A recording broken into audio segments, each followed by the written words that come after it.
Hi, I'm Renee Przystas, Doctor of Physical Therapy, working in sports medicine and women's health physical therapy. And I have Heather here with me from Pulver Chiropractic. She is a mom of two twin boys who are 13 years old, born via cesarean birth.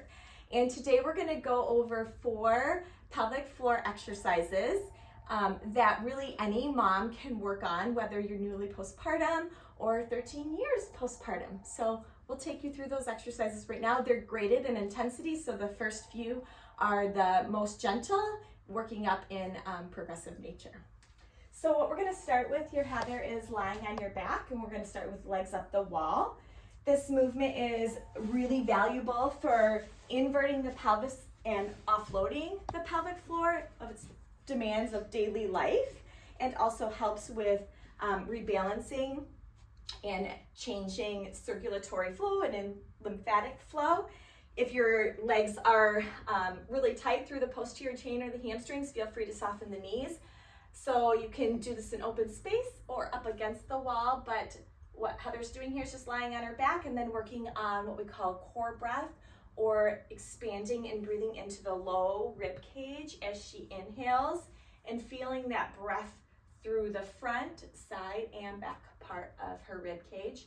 This would be a position you maybe work through for 1 to 3 minutes. The next one, we're going to come into a kneeling position.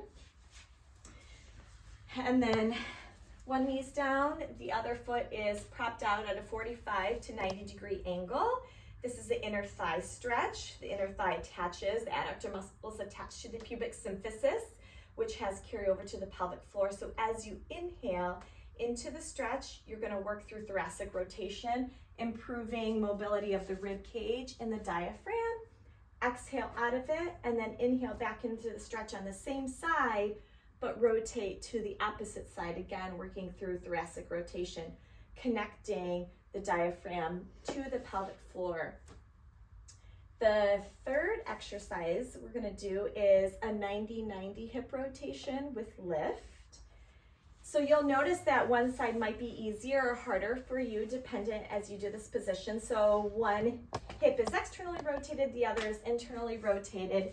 You'll inhale into this position. This is working full range of motion at the hip, which has fascial connections to the pelvic floor. And as I'll show you, the pelvic floor has a lot of rotational attachments. So in this position, go ahead and exhale, lift up into the position. Inhale as you sit back down, and then you're going to windshield wiper your legs to the other side. Inhale at the bottom, exhale, hip lift.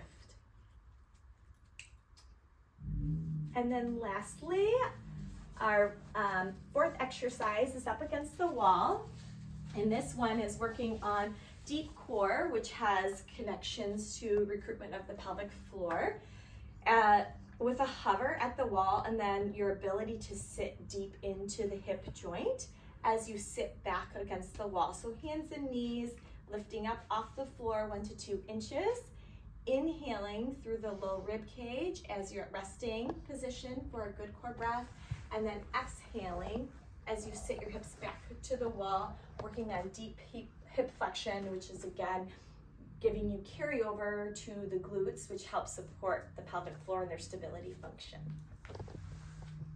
Thank you.